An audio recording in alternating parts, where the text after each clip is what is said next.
Okay, welcome everyone to week 5 of Awakening Inner Resilience, Finding Peace and Clarity in a Chaotic World. I'm Victoria Hart. I'm a mastery coach and intuitive healer. And with me is the lovely Sharon Seberg, who is a visionary executive coach for women. So, welcome everyone. Welcome, Sharon. Yeah, thanks for joining, everyone. And so today we are going to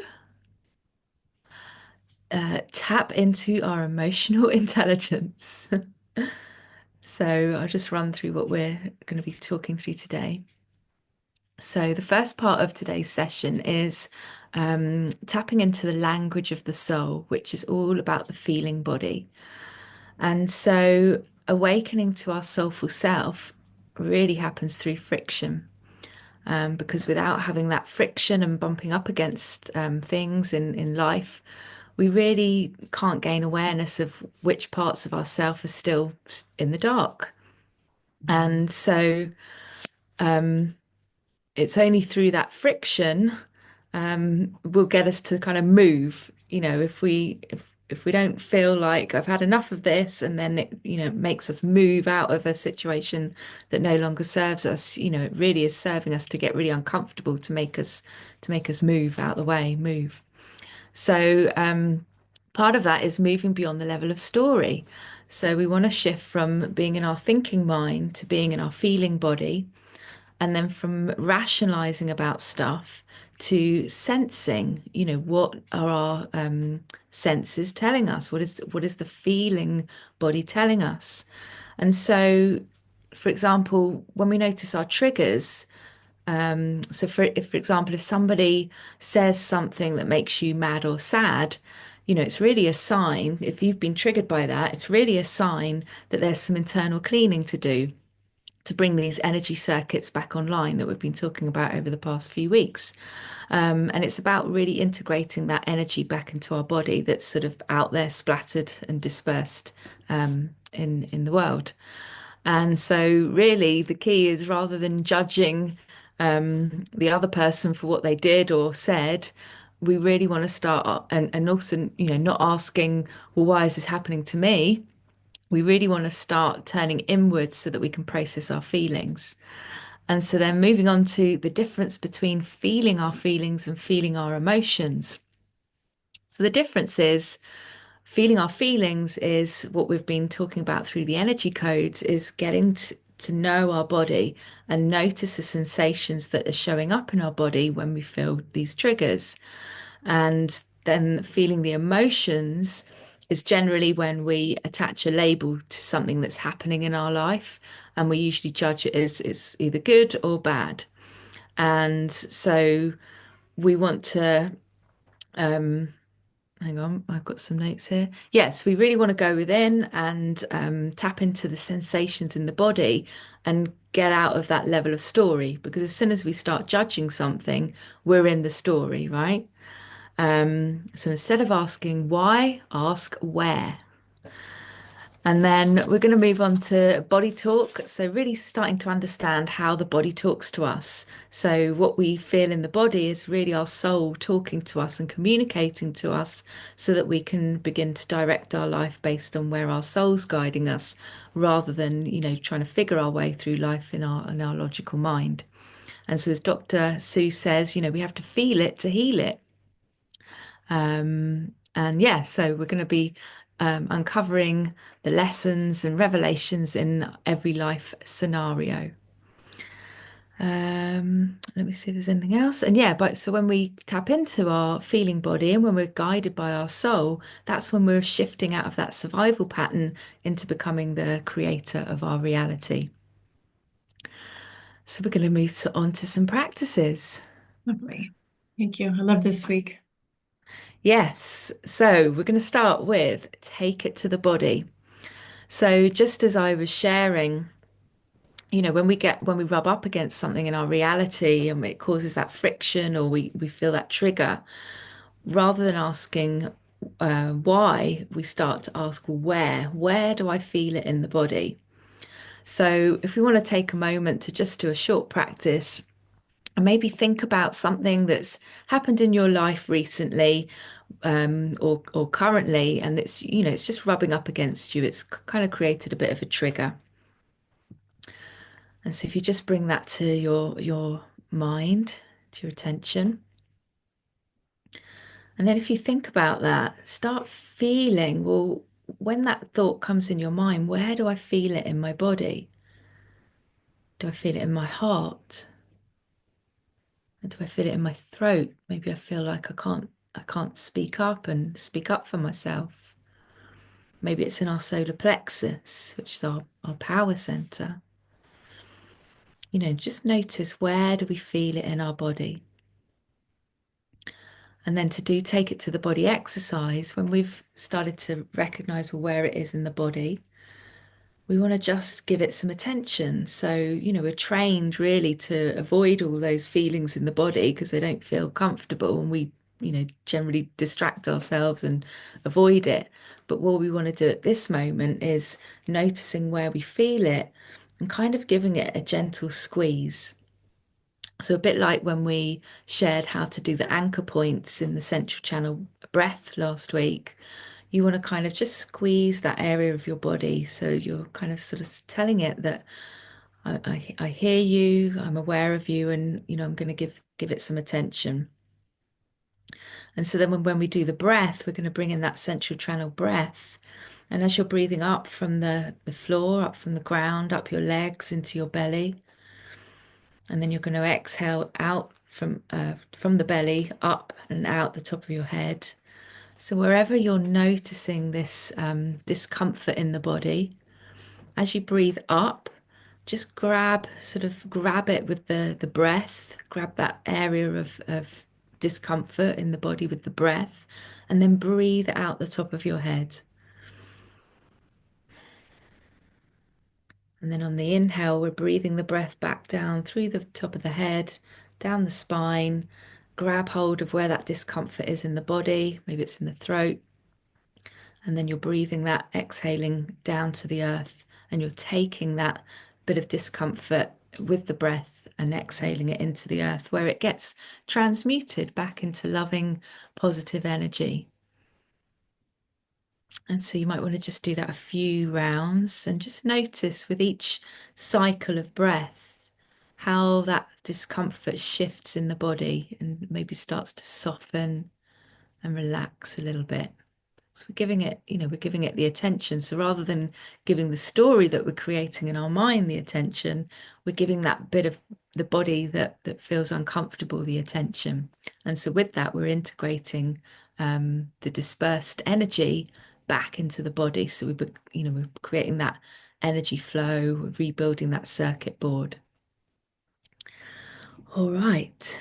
And this is really a good practice for, getting that soul to really be embodied in the body, um, shifting out of whether something's right or wrong and being more aware that each time we're triggered, it's, opening new pathways to be more of our true self and to, really step into that creatorship.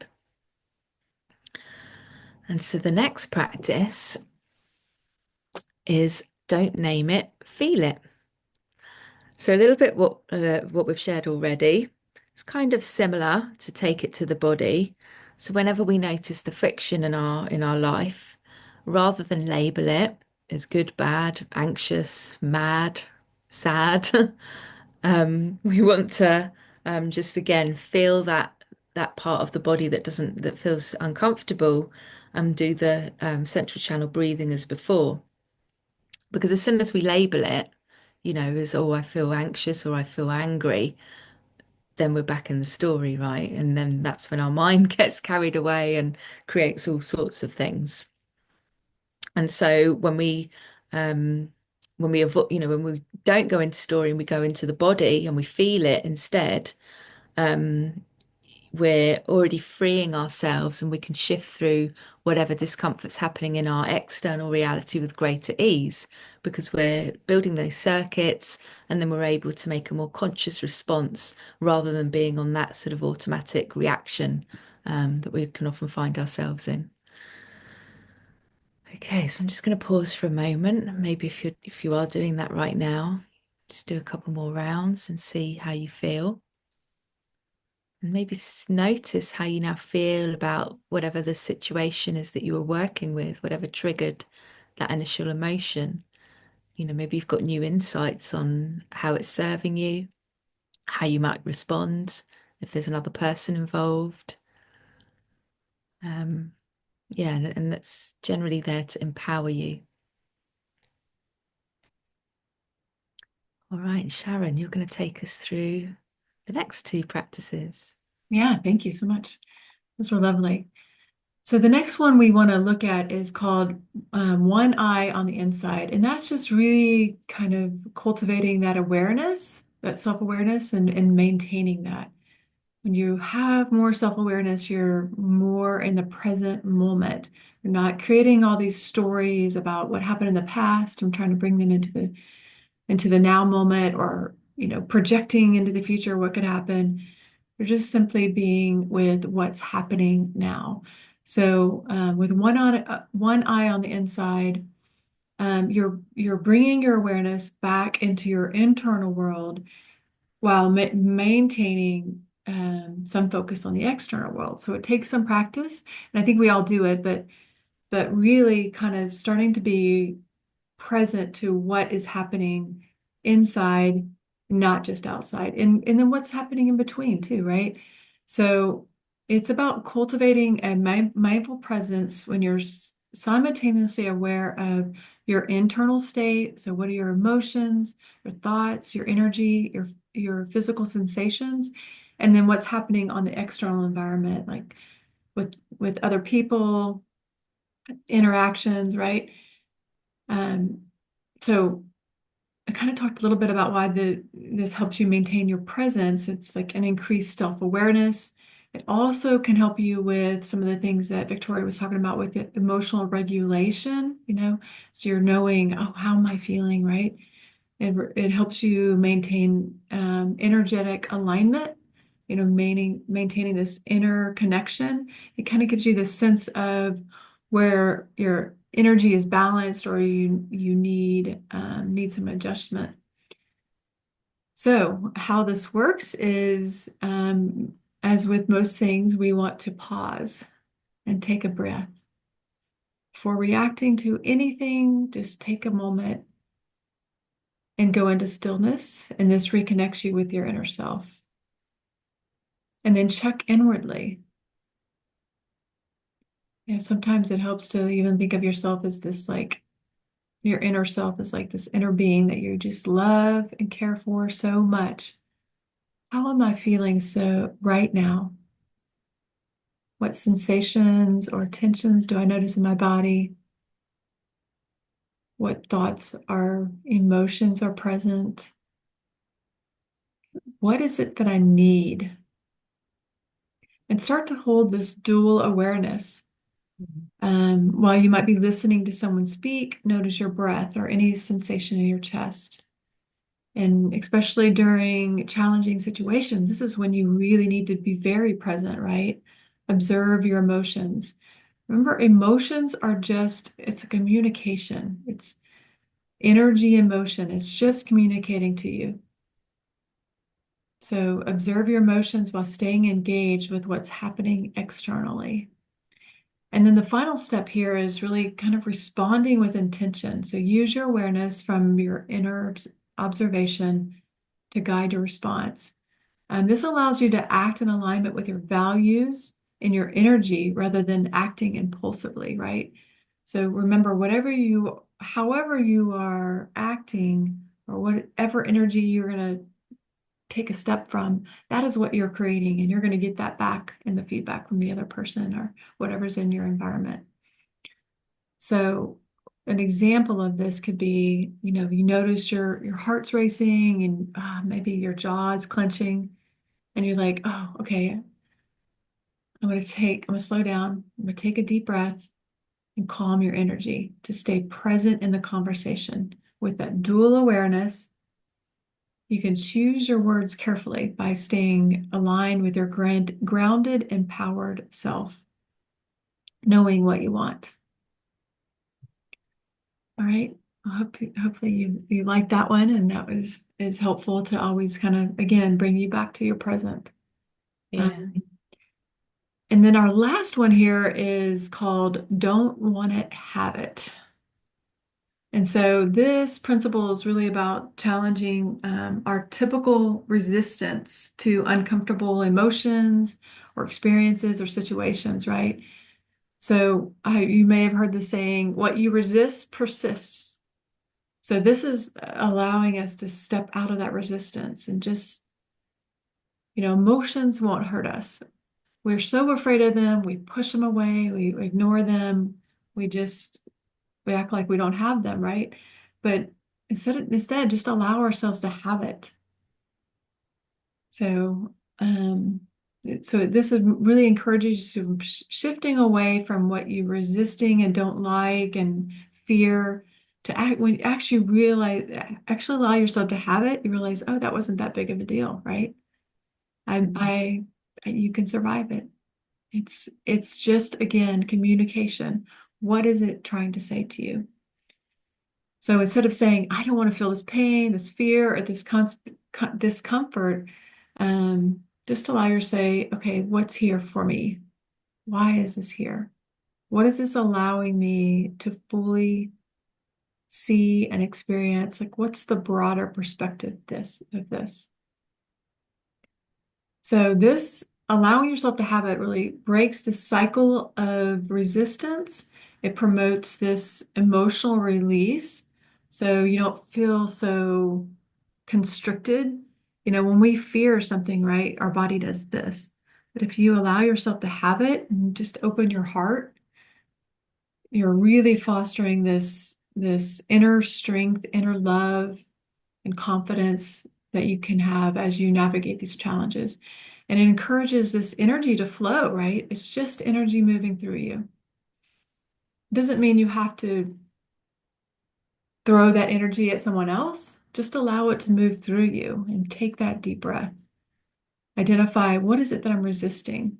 And then again, pause. Welcome the experience. So shift from the internal dialogue is I don't want this. I am willing to feel this. And imagine yourself kind of leaning into the sensation or emotion without any judgment or resistance. And as you've seen Victoria go through on some of these other ones, just really kind of allow yourself to breathe through it. You can use the affirmation, I allow this to move through me. And then you'll actually notice this shift in your being as you fully embrace it. You will feel this expansiveness open up as you allow that emotion. It was just an emotion, just a sensation to move through your body. It can feel like relief, or maybe you get some kind of clarity or clarity on what your next step is, right? So the key takeaway here is don't want it, have it. And it's a practice of radical acceptance of what is happening, what's here in the present for you. You know, everything is happening for you. And so with that, I want to go to our next set of the program, which is called the Heart Code, which is the universal solvent. So let me move this over here out of the way. So all ancient spiritual traditions refer to the power of love as divine. When we feel loved, we feel better. So again, this is about moving out of that protective self into this, doing the quantum flip into this soulful self when we experience love. So we're now making decisions no longer out of fear, but from love. We This won't hurt us. We allow ourselves to have it, feel it, and then we try to, how is this helping me? Where do I see the good?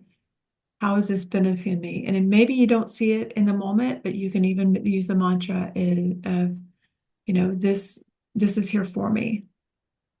I don't even need to know. You can just say that this is happening for me. And then when we come from this vibrational frequency of love, we feel loved because we're generating that love from within, right?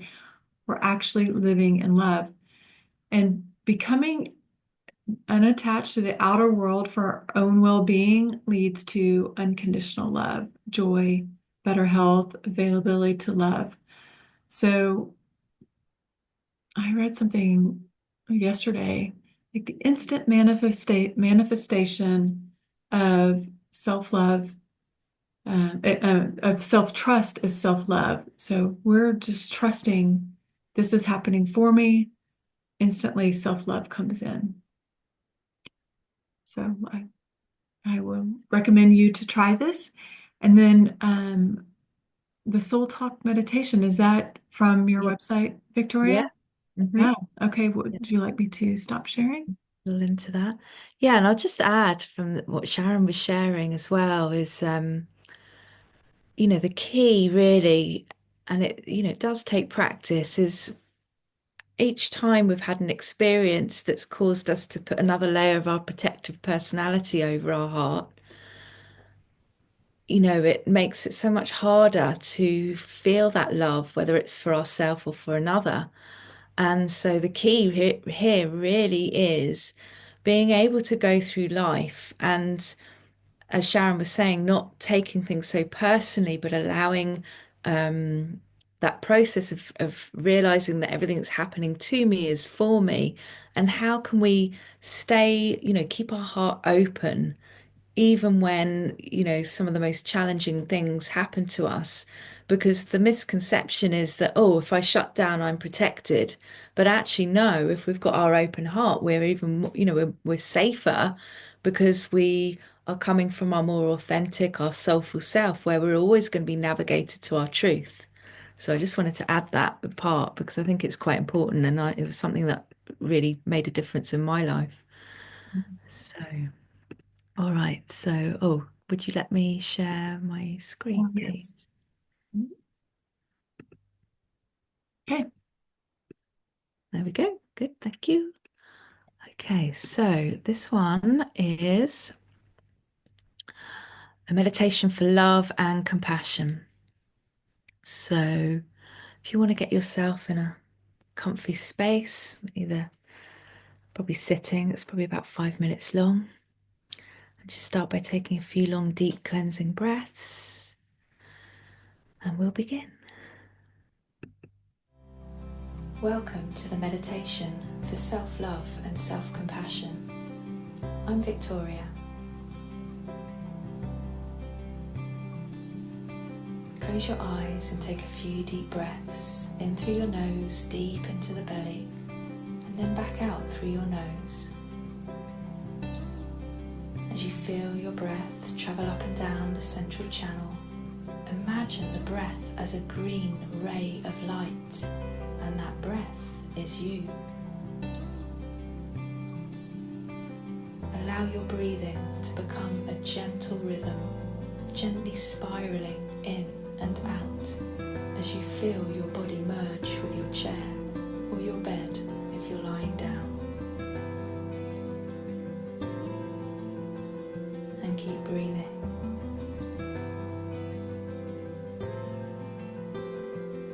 Now take a long deep breath in through the nose and drop into your heart.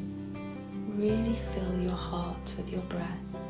And if you feel any tension in your body, breathe through the tension as you inhale deeply into your heart area.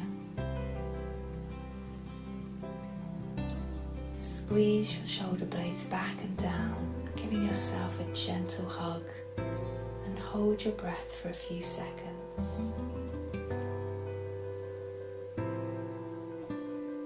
And as you now slowly exhale back up through the central channel and out of your nose, imagine the breath circulating outwards from your heart in all directions. Allow a few seconds of emptiness before inhaling back into your heart area.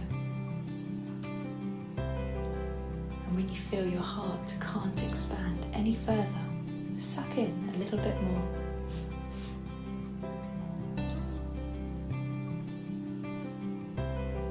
And as you exhale now out of your nose, imagine the purifying breath of the heart encompassing every direction.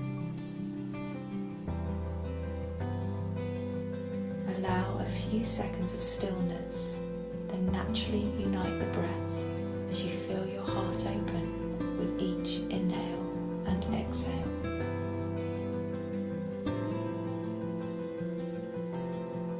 Everything is a divine reflection, and everything serves my favour. There is more than enough for all. I am one with all.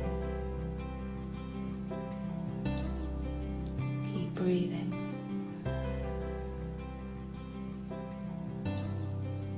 Everything is a divine reflection, and everything serves my favour. There is more than enough for all. I am one with all. Everything is a divine reflection, and everything serves my favour. There is more than enough for all. I am one with all. Keep the breath moving.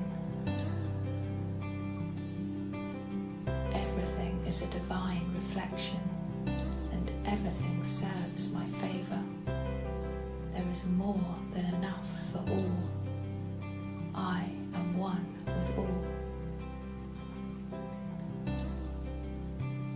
Take some time to connect to your heart as you continue to breathe effortlessly in and out from all directions.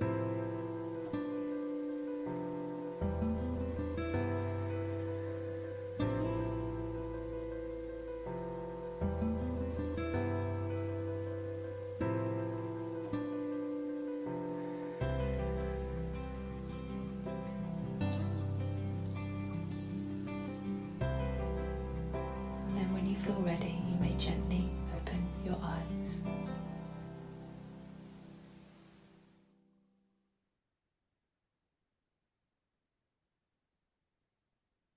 I haven't done that for a while myself. That felt lovely. Get back to our presentation. Just take a minute here.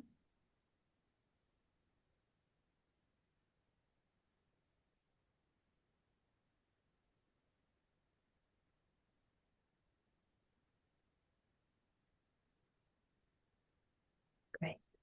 Okay. Well, we also have now some different practices around the heart code practices, and Victoria's lovely meditation was one that really helped us get centered in our heart. So, instead of running through that, I'll just kind of talk to you about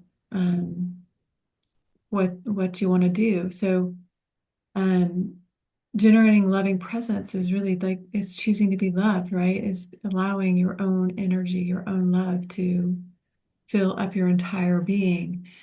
And so you can, with practice, you can learn to drop into your heart pretty quickly by just taking a deep breath, maybe 3 deep breaths.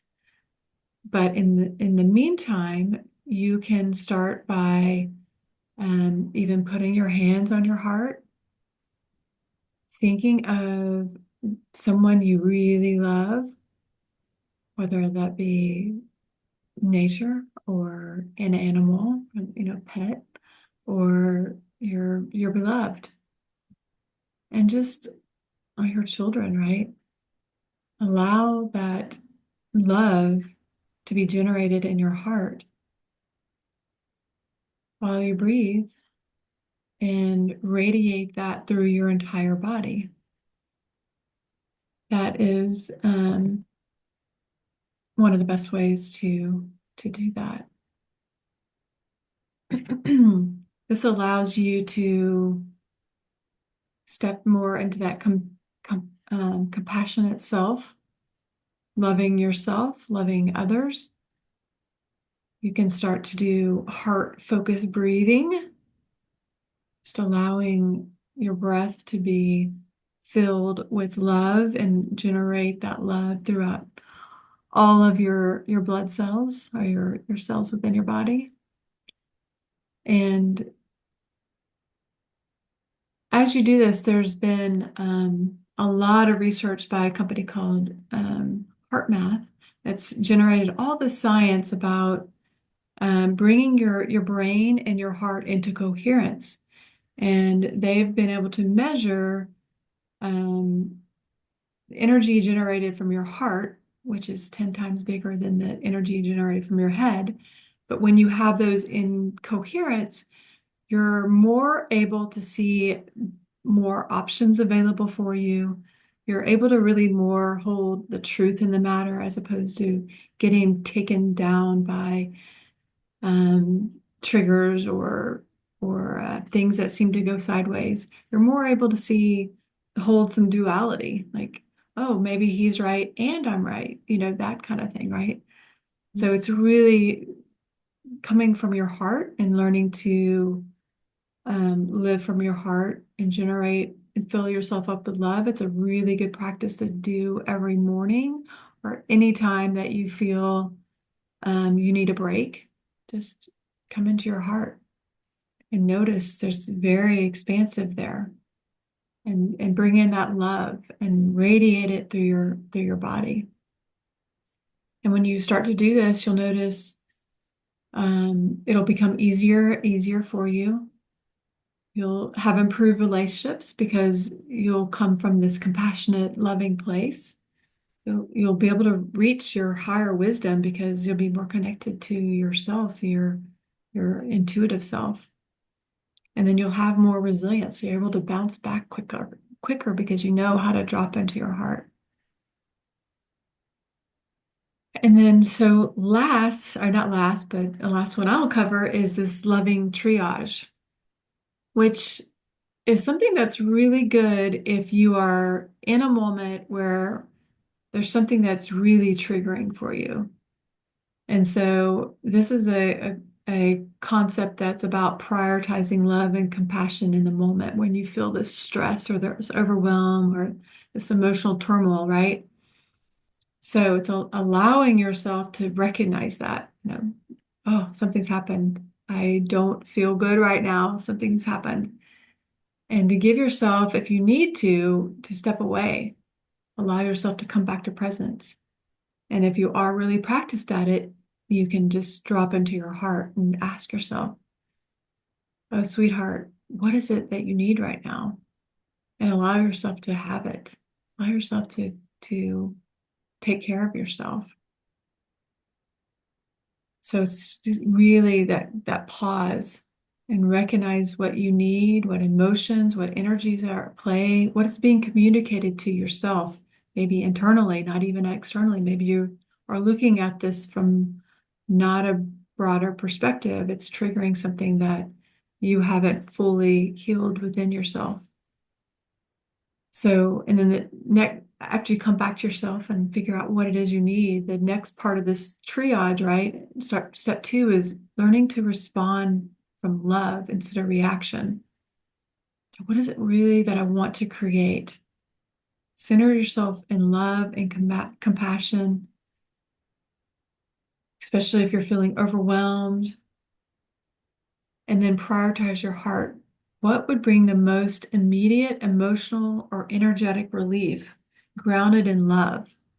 For you, this could mean taking a breath, offering self-compassion, letting go of judgment of others, judgment of what you're feeling.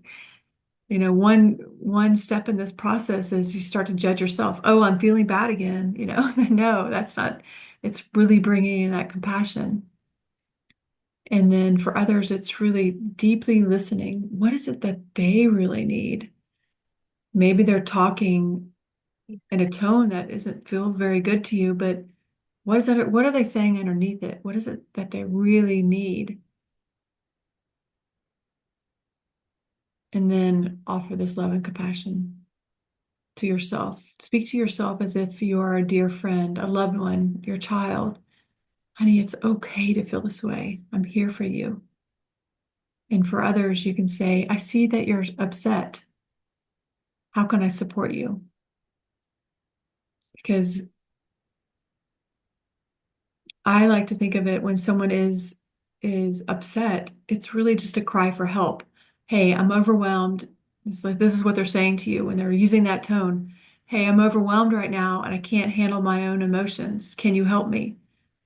Or give me some space. That's really what they're saying. You kind of can go below the line, right? But read between the words. And then simplify your response. Like focus on what can bring clarity and peace and let go of having to be perfect or needing to bring in perfection right this moment. So what this allow you to do is really reduce this overwhelm and build your own emotional resilience and foster deeper connection with that other person and yourself, right? And really realigns your energy to what is it that I want to create? Instead of the story that I'm in right now, what is it that I really want to create? Okay. And then, Victoria, would you like to cover seeing everything as love?